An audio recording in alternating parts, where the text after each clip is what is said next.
Es la madrugada del 9 de junio de 1993. En el Cementerio General de Pisco, cientos de personas se apretujan frente a un nicho sellado con cemento, iluminado apenas por velas y por los flashes de cámaras de televisión que llegaron desde varios países. Algunos sostienen crucifijos, otros estacas de madera recién compradas en la plaza. Nadie se mueve del lugar. Aunque ya pasó la medianoche y el frío del desierto costero empieza a calar los huesos. Todos esperan lo mismo, que una mujer inglesa, muerta 80 años atrás, salga caminando de su tumba. Cuenta la leyenda que esa mujer se llamaba Sarah Helen y que en Blackburn, Inglaterra, sus propios vecinos la acusaron de brujería, de pactar con el demonio, de ser una de las esposas del conde Drácula. Se dice que fue condenada a muerte, atravesada con una estaca en el corazón, y que justo antes de morir juró regresar de la tumba 80 años después para vengarse de todos los que la condenaron.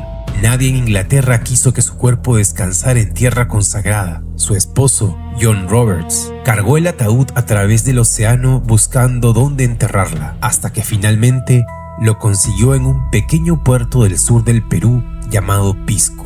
La fecha marcada para el regreso, el 9 de junio de 1993. Esa es la historia que se contó durante décadas, pero los registros dicen otra cosa, y vale la pena preguntarse por qué nadie los revisó antes de que medio mundo se asustara. Sarah Helen Roberts existió, y su vida real está documentada con una precisión que la leyenda jamás tuvo. Nació en Burnley en 1872, hija de un cochero, y se casó con John Price Roberts en la iglesia de San Juan de Blackburn en 1892. No era bruja ni condenada, era tejedora en una ciudad industrial de Lancashire construida enteramente alrededor de la industria textil de algodón. El historiador local de Blackburn, Roger Booth, encargado de los archivos de la biblioteca municipal, ha repetido en más de una entrevista que Sarah no fue más que una tejedora común y que no existe ningún registro judicial, ninguna condena, ningún proceso por brujería a su nombre. En la Inglaterra de 1913, además, el delito de brujería ya ni siquiera contemplaba la pena de muerte hacía 2 siglos. Si algo así hubiera ocurrido, habría dejado un rastro en la prensa británica de la época, y ese rastro no existe. Lo que sí existe es un anuncio breve, casi administrativo, publicado en el Northern Daily Telegraph de Blackburn. La esposa de John Roberts, antes residente en la calle Isherwood, ha fallecido en Pisco, Perú, a los 42 años. Nada de brujería, nada de estacas. Ella y su esposo habían viajado a Sudamérica, según la versión mejor documentada, para visitar a un hermano de John que residía en Arequipa. En el camino, Sarah Helen murió, aparentemente de un paro cardíaco. Y aquí es donde la historia real se vuelve casi tan extraña como el mito. Al intentar continuar el viaje con el cuerpo hacia Arequipa, el ataúd que cargaba John Roberts empezó a despertar sospechas entre la gente con la que se cruzaba en el camino. Un extranjero, solo, viajando con un cajón cerrado. Terminó enterrándola en el primer lugar donde pudo hacerlo sin más preguntas, el cementerio del pueblo más cercano. Ese pueblo era Pisco. John Roberts regresó a Inglaterra, abrió una tienda de abarrotes y murió ahí mismo, en Blackburn, en 1925, sin saber jamás en qué se convertiría el nombre de su esposa. Durante décadas, esa tumba fue solo eso, una tumba más, con una lápida en inglés que casi nadie en Pisco podía leer. Hubo incluso un reportaje de un programa de televisión peruano ya en 1970 que recogió el rumor local sobre la extranjera enterrada en el cementerio, pero el mito, tal como lo conocemos hoy, no despegó hasta 23 años después, y no despegó desde Perú. A inicios de 1993, en un programa de televisión emitido en Estados Unidos y conducido por Cristina Saralegui, un hombre presentado como especialista en vampirismo afirmó que en la historia solo habían existido 3 mujeres vampiros en el mundo y que una de ellas estaba enterrada en un cementerio de un pueblo peruano llamado Pisco. Contó que 80 años después de su muerte, ella regresaría para vengarse. La fecha, dijo, era el 9 de junio de 1993. El rumor cruzó fronteras en cuestión de semanas. Vendedores ambulantes en la plaza de Pisco empezaron a ofrecer cruces, agua bendita, estampitas y hasta estacas de madera. Chamanes y curanderos locales llegaron a ofrecer exorcismos sobre el nicho. El alcalde de la ciudad, lejos de contener el fenómeno, lo promovió. Periodistas de varios países llegaron a transmitir en vivo. Y la noche del 8 de junio, el cementerio de un pequeño puerto pesquero se convirtió, según describió después la prensa local, en una mezcla de velorio, feria y set de televisión. Pasó la medianoche, pasaron las 24 horas del día señalado y nada ocurrió. La agencia de noticias Reuters resumió el desenlace con una frase que se volvería célebre: Sara permaneció en paz dentro de su ataúd. La policía dispersó a una multitud decepcionada, muchos de ellos autoproclamados cazadores de vampiros que no sabían muy bien qué hacer con las estacas que habían comprado esa misma tarde. Podría haber terminado ahí, una anécdota mediática de los 90, una nota curiosa en los archivos de un canal de espectáculos. Pero no terminó ahí, porque en algún momento el miedo colectivo empezó a transformarse en otra cosa. Sin la amenaza de una venganza sobrenatural pendiente, los habitantes de Pisco empezaron a acercarse a esa tumba por una razón distinta.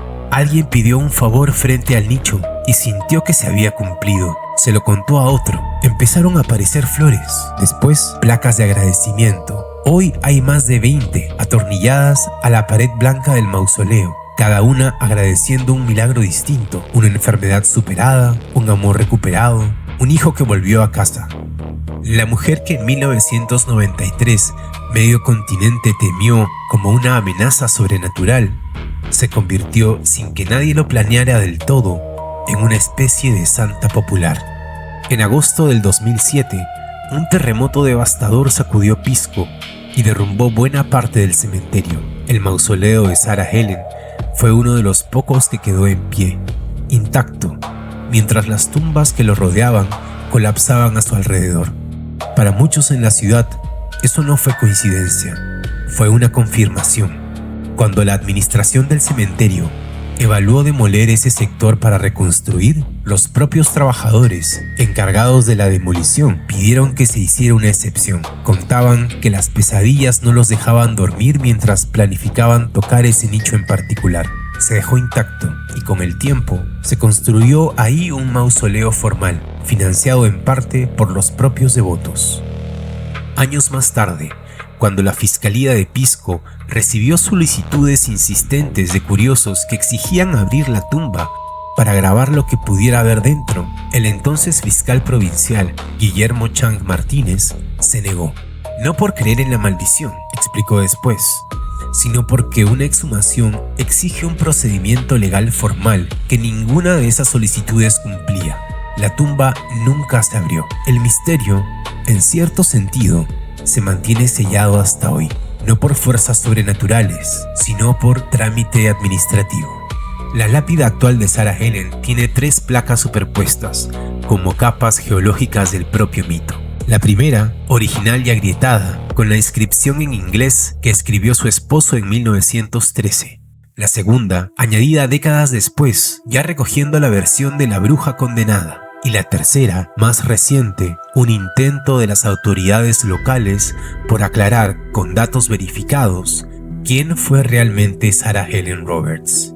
Las 3 siguen ahí, una sobre otra, como si el cementerio mismo no hubiera terminado de decidir cuál de las 3 historias merece ser la definitiva. Un cineasta peruano llevó su historia al cine años después, con las licencias creativas propias del género de terror.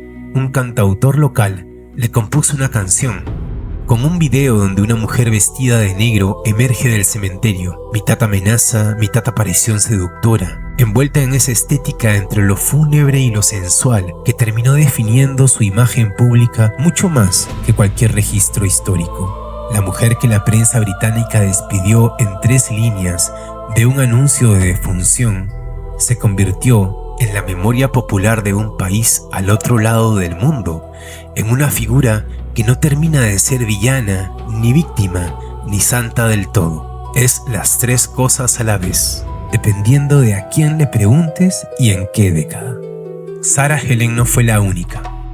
En Barranco, un distrito de Lima a varios cientos de kilómetros al norte de Pisco, circula desde los años 90 otra leyenda con un parecido inquietante, la de una mujer vestida enteramente de negro que aborda taxis de madrugada en la avenida Bolognesi pidiendo viajar hacia Chorrillos. Taxistas que aseguran haberla llevado cuentan que a mitad de trayecto la conversación se vuelve extraña. Ella pregunta cosas que nadie debería preguntar y para cuando el auto se detiene, la joven que subió ya no tiene el mismo rostro con el que subió. No hay ningún vínculo histórico entre esa historia y la de Sarah Helen.